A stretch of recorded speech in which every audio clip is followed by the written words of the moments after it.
Ramaya Ramabhadraya Ramachandraya Vedase Raghunathaya Nathaya Sitayah Pataye Namaha. Bala Ch, chapter 36, the curse of Uma. In the previous chapter, Lord Rama asks sage Visvamitra to tell him the history of Mother Ganga.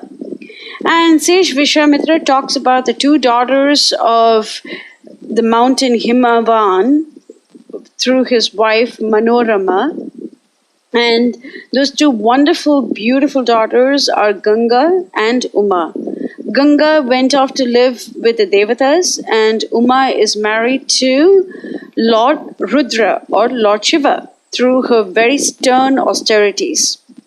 Then, in this chapter, we are going to see the continuation of the second sister, and then later on, we are going to understand how and why Mother Ganga descends to this earth. Verse 36. Ukta vakye munau tasmin ubhau raghava lakshmanau pratinandya katham virau uchatau munipungavam. The brothers listened to the recital with great pleasure and respect. And when the master had ended, Rama questioned him again. Verse 2. Dharma yuktam idam brahman katitam paramam tvaya duhituh shaila rajasya jesthaya vaktum arhasi vistaram vistarajnyo asi divya manusha sambhavam. Wonderful indeed is what you have related and holy. And now deign to enlighten us on the history of the elder daughter of the monarch of mountains. Tell us in detail, for thou knowest best her birth in heaven and earth. Verse 3. Trin patho hetuna kena pavayet lokapavani katham Ganga Tripathaga Vishruta Sarit Uttama Trishu Lokeshu Dharmagnya Karmabhihi Kaihi Samanvita. How does she come to take 3 different courses and purify the 3 worlds? Narrate her adventures therein and how she came to bear her name Tripathaga. Verse 6. Tata bruvati kakutste Visvamitra tapodanaha niklena katham sarvam rishi madhye nyavedayat. Thus addressed, the sage of immeasurable spiritual luster descanted at length on the wonderful narrative to the assembled ascetics. Verse 5. Pura Rama krita udvaha shiti kantho mahatapaha drishtva cha bhagavan devim maitunaya upachakrame. Of yore, Mahadeva, the black-throated of boundless energy, took Uma unto wife and, overpowered with desire, began to disport himself with her.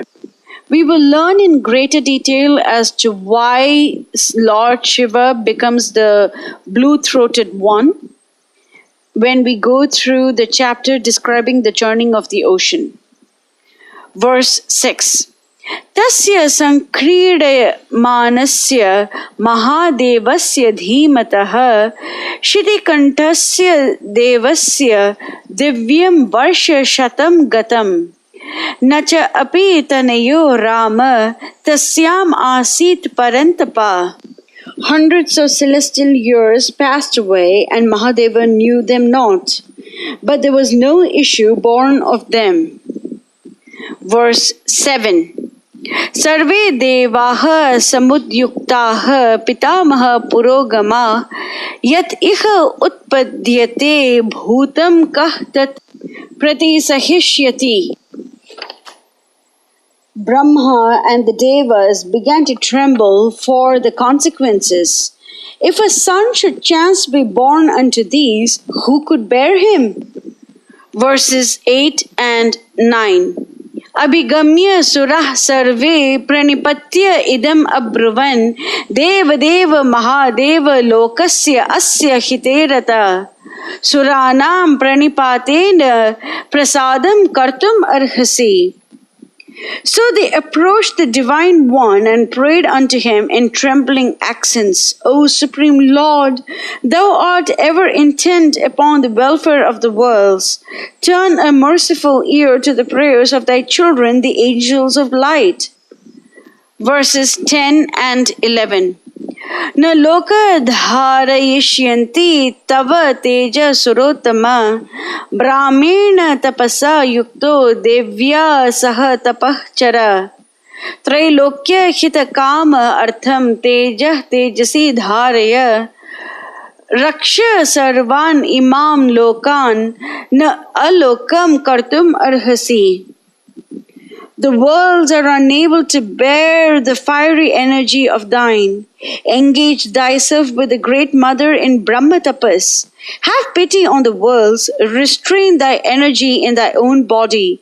Protect thou all beings. It behooves thee not to annihilate them. Verse 12.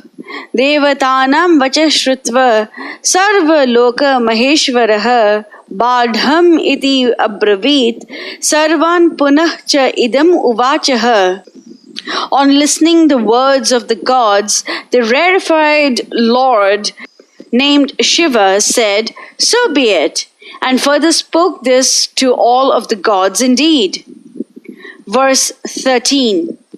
Dharayishyami aham teja tejasi eva saha umaya Tridashah prithvi chaiva nirvanam adhigacchatu. Uma and I shall retain our respective energies within our bodies. Let the worlds rest in peace and your hearts too.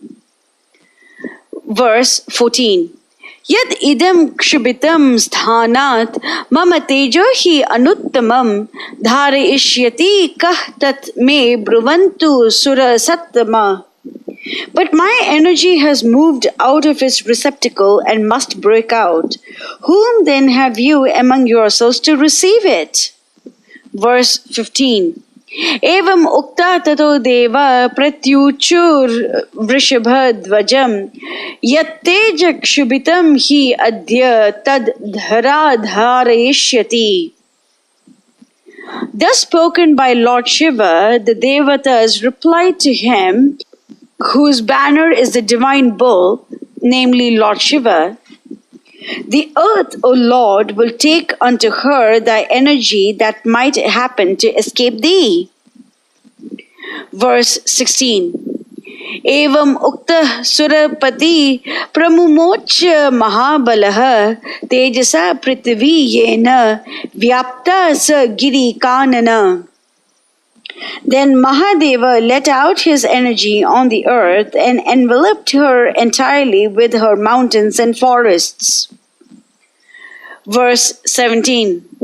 Tato Deva punar idam uchuhu chapi hutashanam avisha tvam mahatejo raudram Vayu samanvitaha.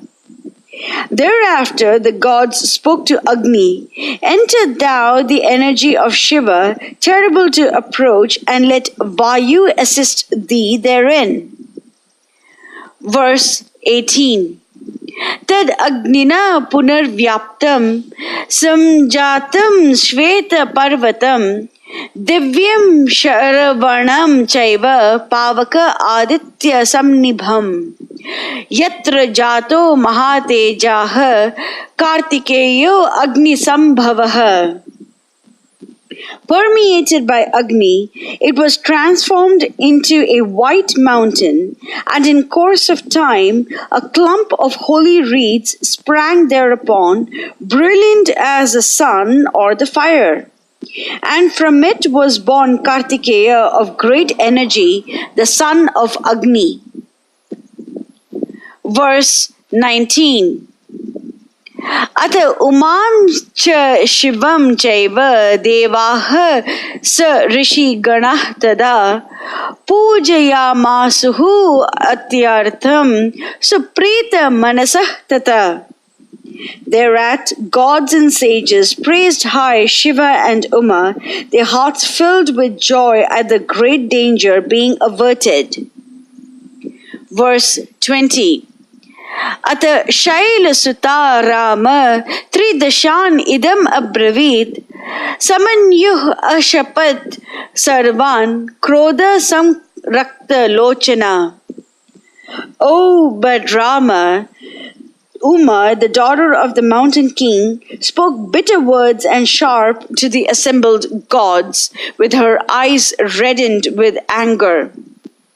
Verse 21. Yasmad nivarita cha aham sangata putra kamyaya apatyam sveshu dareshu na utpadayitum arhata. Reap ye the fruit of your crooked ways. Ye have caused me grief and disappointment. For your pains take this curse upon you. Forthwith she took up water, and her whole frame glowing with rage, and her eyes red with the fire of wrath, launched a terrible doom at the trembling gods. Ye that have dared to interfere with my pleasures, ye that have dared to come between me and the dearest object of my desires, a son to gladden my heart, ye shall never have sons born unto ye of your own wives. Verse 22. Adya prabhriti ushmakam aprajah santu patnyaya evam uktva suran sarvan shashapa prithivim api. From this moment your wives shall be childless. Next she returned to the affrighted earth, and her anger shot out against her. Verses 23 and 24. Avani na ek rupa tvam bahu bharya bhavishyasi na cha putra kritam pritim mat krodha kalushi krita prapsyasi tvam sudur medhe mama putram anichhati. Many shall be thy forms and many thy lords. Evil-minded one, thou envied me a son and succeeded in depriving me of one. But my wrath has power to deny thy heart any comfort arising from a child born unto thy loins. Verse 25. Tan sarvan piditan drashtva suran surapatih tada gamanaya upachakrama dishyam varuna palitam. Rudra glanced an eye of pity at the Devas, who like guilty things hung down their heads in shame, and proceeded to the western quarter, which is ruled by Varuna. Verse 26. Sagatva tapa atishtat parshve tasya uttare gire himavat prabhave shringe saha devya maheshwaraha. He engaged himself in stern tapas in the dark woods that clothe the charming slopes of the Himalaya. Verse 27. Eshate vistaro Rama shailaputriya nivedita Gangaya prabhavam chaiva shrunume saha Lakshmana. Thus have you heard from me the narrative of Uma, the daughter of the mountain. Now shall I relate unto you the origin of Ganga, the older sister. This is the conclusion of the 36th chapter of Bala Kand. In the next section, we will learn about the birth of Lord Kartikeyya. Mangalam Koshlendraya Mahaniya Gunavdaye Chakravarti Dhanurjaya Sarvabhaumaya Mangalam. Jai Sitaram.